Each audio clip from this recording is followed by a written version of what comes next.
The Black Quill. When one writes an autobiography, a part of them is left on the paper. In the 1800s, many people of critical acclaim were writing autobiographies. Most of the people were shallow, placing the highest value not on friends or family, but on wealth and possessions. Because they had so much, the only thing left to do at the end of their life was to preserve it. They falsely held their own lives in such high regard, when in reality, they had just succumbed to an existence devoted to selfishness and greed. If an autobiographer wanted to preserve their life as memorable as possible, they would use the Black Quill when writing their autobiography. This quill seemed to have magic properties, and was fabled to enable the writer to craft his or her story to perfection. However, this quill was in every way a feather, with one exception. It was made completely out of obsidian. It also bore an inscription. He who lives for no one but himself has not lived at all. Only people that have lived prosperous lives had the connections required to track down the Black Quill. The quill is controlled by one man, named simply the Decider. In this time, any vain person certainly sought after the Black Quill if they wanted to chronicle their selfish existence properly. After said author tracked down the Decider's whereabouts, he or she was then able to use the Black Quill. It really was as simple as that. The Decider didn't charge for the use of his quill, nor did he ask for it back. After he gave the quill, he would only whisper, "Shallow waters fade fast." And as quickly as he appeared, he would disappear, melding into the darkness. Afterwards, the author would then retire to his study, and began the work of writing an autobiography. As the author wrote, the quill never needed to be dipped in ink, as it had an endless supply. When the author wrote, words, ideas, and memories flowed as if the Black Quill was doing all the work. In a single half-hour session, the autobiographer would have his or her work completed. It was as if the author's soul had filled the paper. Using the Black Quill as a conduit, if the author did not live a life of vanity, the quill would fade away, and the autobiography would have remained as a perfectly chronicled storyline of the author's life. However, if the author had lived a shallow life, filled with greed and trivial material things, something much more sinister would occur. They would look at their hands in horror as they, and themselves, faded completely from existence. It was such a complete fade from existence.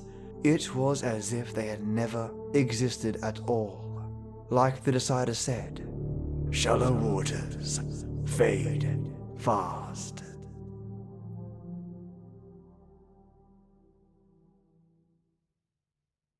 The Book of Names. It was on a grim October morning that I chanced upon a rather odd and lengthy book while roaming about a particularly shabby library in Archangel, Virginia. The place was practically a historical monument, as it was built in the early 1800s and survived the passing centuries with little repairs done to it, besides the modernized innovations such as electricity and heating. Now, I am not one to delve into the dark arts or whatever you fancy calling it, but I was more than a little intrigued at this book's title, The Book of Names. It was large and sat upon a walnut-brown desk that looked almost as old as the town itself. The creaking wooden chair that sat behind it looked the same. I slowly sat down on the chair, careful to avoid it collapsing if it was not as sturdy as I hoped. When I settled in comfortably, I took a long look at the book. The cover was characterless, as it only displayed a black void to me, though I did see the letters D.A. etched in small print at the bottom right of the tome. Initials, I assumed, the writer's initials. I took the cover in my hand and lifted it to a blank page. Taking that page, I lifted it to another blank page. and after lifting the second blank page, I finally discovered the words. The Book of Names. Below it were the initials DA again, and this time, under the initials, were these words. Those that do not know the power of the secret words would be wise not to read further. Those that do not know the meaning of names would be wise not to read further. Those that do not understand the meaning of these words would be wise to not read further. And those that are aware of the power of the secret words, of the meaning of names and the meaning of the words thusly read, would be wise to continue reading with immeasurable caution. Do not abuse the secret words. D.A. As I read that passage, an overwhelming sense of apprehension came over me, but my scholarly interest forced me to turn another page. This page revealed to me a list of locations in very small, handwritten print. I soon realized that what I was looking at was a list of countries and the provinces, cities and towns with those countries. As I skipped to a few other pages, I found only a list of different countries, and came to the fact that this probably had every city, town, province, or country in the world. After searching for a few minutes, I was able to find Archangel, Virginia, United States of America, and then on the far right the number 3968. It didn't surprise me that the book had more than 3,000 pages in it. It was quite a behemoth. Turning to page 3968, I found a list of names that seemed to be in alphabetical order. Aaron Aronson, Aaron Abercrombie, Aaron Abernethy. The list of names went on and on for pages after. I skipped a couple hundred pages and found only more names. Skipping another couple hundred pages, I found only more names. Now skipping more than a couple thousand pages, I came across one titled Ritual Words. Turning that page, I found a list of words that did not seem to be English, though they were written with English letters. I read out aloud in a hushed voice. Nosaj, Nohoj, Thaid? I don't know why. I don't know how to explain it, but to me the words sounded evil. I read another set of words aloud. Semaj, Exala, Ninog. And these sounded inhuman, unnatural to me as well. I continued to read the list of unnatural and evil-sounding words, but soon went back to the names section of the book. Going back to Archangel, I continued to read the names, name after names of names that I didn't recognize. But there was one that I did recognize. The librarian had told me that his name was Johannes Steinberg, and sure enough, here was the name. Johannes Rudolf Albert Steinberg. I said it out aloud. Johannes Rudolf Albert Steinberg. And then for some odd reason, stated the ritual words, Samaj Ixila Enoch. I don't know why I thought something would happen. I suppose, I don't know. Then suddenly, I heard a woman scream. I jumped and turned around towards the direction of the screaming, quickly getting out of my chair to see what was the matter. What's wrong? What happened? Asked one of the men standing by, also going to see what was wrong. The librarian. He's dead, shouted the woman, who I assumed screamed in the first place. A gush of hushed voices erupted around the room. I stood there, the power of the secret words. Had I somehow killed the man by saying his name, and then the ritual words? The more I thought of it, the more I came to the grim realization that I may have caused the death of Johannes Steinberg. I ran back to that evil, venomous book that could not have been made by any righteous being, and desperately searched for my name. I eventually found it and said, Andrew Shelton Ward. And then, Samaj Exela Enoch. I had taken the life of a man and was not fit to live. I dropped. Those that do not know the power of the secret words would be wise to not read further. Those that do not know the meaning of names would be wise not to read further. Those that do not know the meaning of these words would be wise not to read further.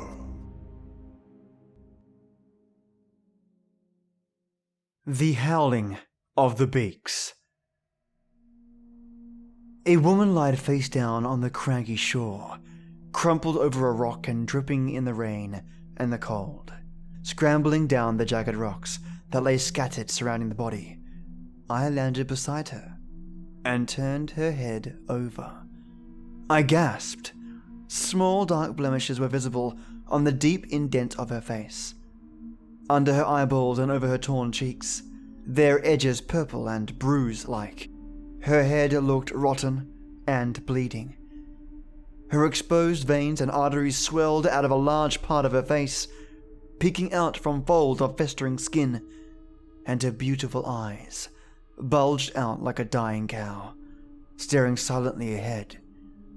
She dripped with briny seawater, turned into a hideous pink by her blood. Her auburn hair poked out of tiny streaks of untouched skin on her forehead, and slowly regained its foothold on her scalp towards the back of the neck.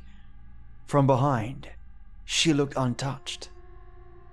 A crowd was forming around the shore, and a military hovercraft thundered overhead, through the clouds to places unknown. I reached over to close her eyes, exhaling deeply, hesitating to touch her ravaged face. A droplet of water touched my forehead, followed by another and yet another. It was beginning to sprinkle. I hurriedly shoved my hand in the ragged pockets of the trench coat I was wearing, and produced a pair of tattered leather gloves. Putting them on, I kneeled beside her, and set my hand on her face. I brushed a few strands of hair off her eyes, and positioned my hand to close them. The eyes focused on me. I yelped and fell over like a mere child. Tears and rain blurred my vision. I sat there for a minute or two, I staring at her, and she staring at me. The bleeding had stopped, and the blood had started to coagulate, her pale hand outstretched limply by her side, weakly gestured for me to come. I slowly crawled forward, halting next to her. She was dressed in an ancient stained coat, worn with years of usage. She mumbled something weakly through her exposed and ripped gums. I leaned in closer, almost completely over her. She didn't seem to notice, and reached upwards, squeezed my gloved hand with a pale hand. I looked into her eyes. A weak voice rose up. I can speak, she whispered. I stared at her, confusedly. I can speak, she said again, with more emphasis. I kneeled there for what seemed to be hours. The sky was beginning to darken, and the glow of lights, saved only for the nighttime, began to illuminate the empty shadows of the destroyed ruins of the city. Thick, grey thunderheads grew larger in size by each passing second.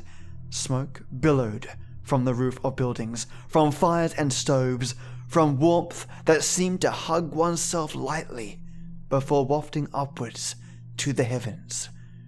From far away a dog yelped, and people laughed. I checked a cracked watch that I had strapped loosely onto my arm. It was 7:15. I glanced down at her, this mysterious woman, and held my breath, for she was lying with her eyes shut. Was she dead? I tried pulling my hand from her grip to no avail. Moments later, she coughed loudly, gagging on her own blood. I turned her sideways and it dripped sloppily out of the corners of her mouth, pouring down the rocks in unequal increments, spattering on pebbles and seaweed before getting absorbed by the thirsty sand. She looked upwards at me, as an infant would look upon its parents. Her teeth quavered. I can speak, she said once more. Her voice was weakened, but at the same time betrayed a semblance of pride. Her eyes welled up with tears, and the remnants of her lips arched into a vague smile. Her hand slowly parted with my fingers and pointed down the rocks, across the beach, and to a bloodied mask laying on the shore. I choked. The inside was covered in hundreds of needles and tubes, pointing menacingly outwards. It resembled a beak. It was raining with full fury now, and lightning flashed miles above us in the sky. The crowd of people had mostly dissipated, not wanting to stay in the torrential downpour. They had dinners to cook and friends to meet. I whimpered and focused my eyesight on her. You wear a beak?" I asked, knowing the answer. She nodded slightly. I glanced away from her, feeling my face turn hot with tears. I gasped. The only people in the crowd remaining wore beaks. They stood in a rudimentary crescent around us. They were covered in hooded rags, soaked with water and refuse. Covering their faces was a terrible beak-shaped mask, extending about 1/2 meter from their head. It was a dark grey metal with hundreds of tiny dents caused by years of damage and decay. Over their eyes were 2 opaque lenses, black-coloured and caked with grime around the edges. Sharp rods pointed upward along the sides, bringing the lower jaw of a horse's skull to mind. A low, raspy breathing emanated from 3 small vents located below their empty sockets. One of them procured a notebook from a pouch hidden within his clothing. Another one handed him a Sharpie, which he snatched without diverting eye contact from me. Opening the book, he wrote quickly on a scrap of paper before ripping it out. He stepped forward and knelt, setting it at my feet. He stood up and returned to the others. They turned towards him briefly before twisting back to face me. I gazed at him momentarily before grasping the note. "She is dying," it said. "Because she removed her mask?" I hollered, through the roar of the deluge. The one who handed me the notebook gravely nodded. I studied her bruised forehead and skinless cheeks, her auburn hair mottled with crimson blood, and yellow teeth, her beautiful eyes. "Is there anything I can do?" I cried. No response. Their eternal silence broken only by their hoarse breathing, and the patter of the rain was answer enough. I bended toward her face. I can speak," she croaked. Yes, you can."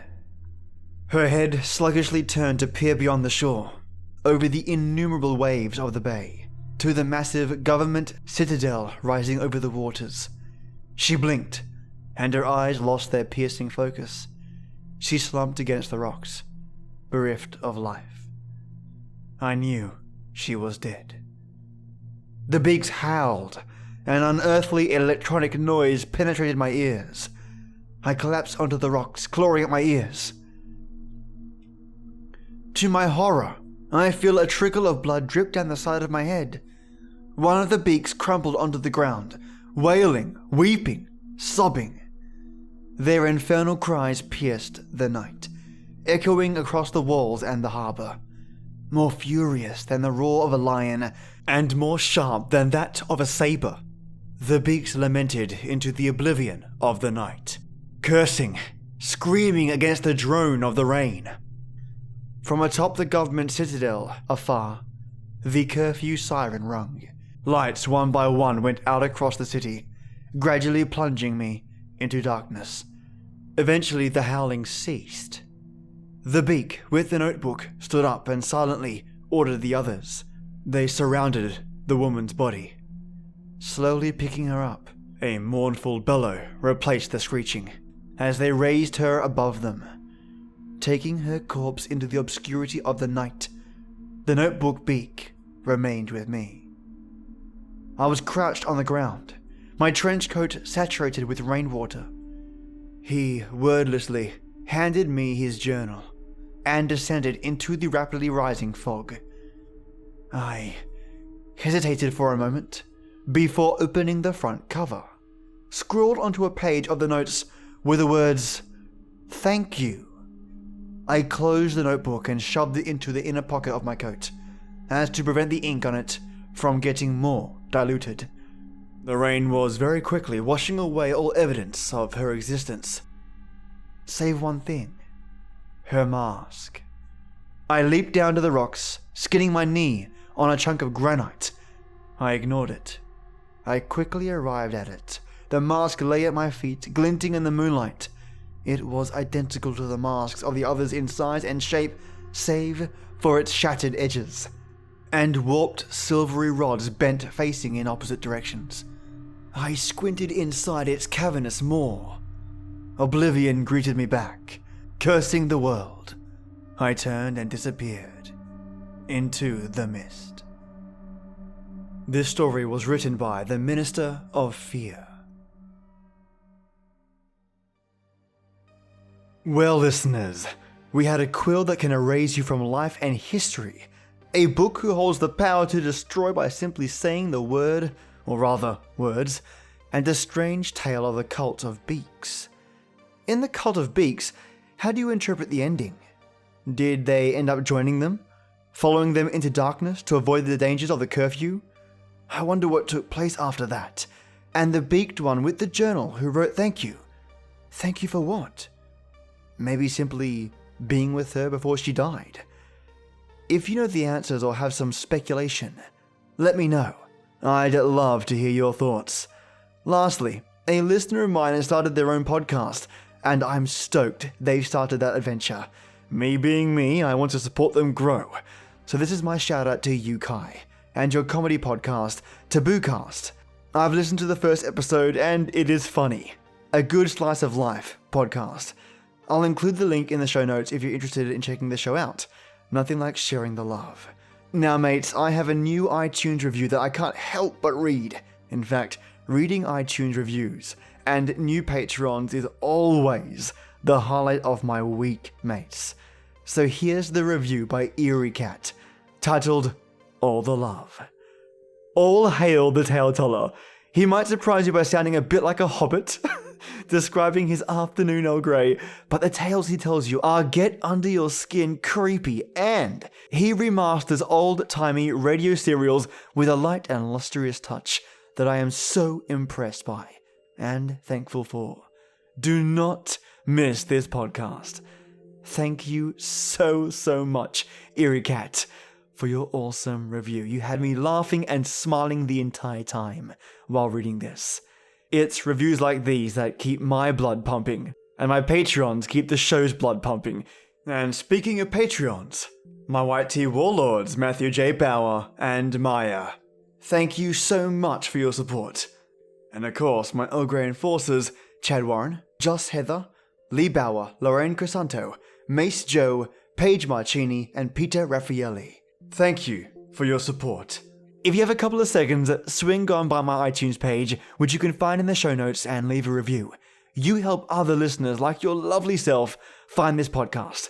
Thank you all so much. And you, the listener on the other end, have a great day or night. Stay awesome, which is easy for you lot, and I'll see you Friday. And as always, till next we meet.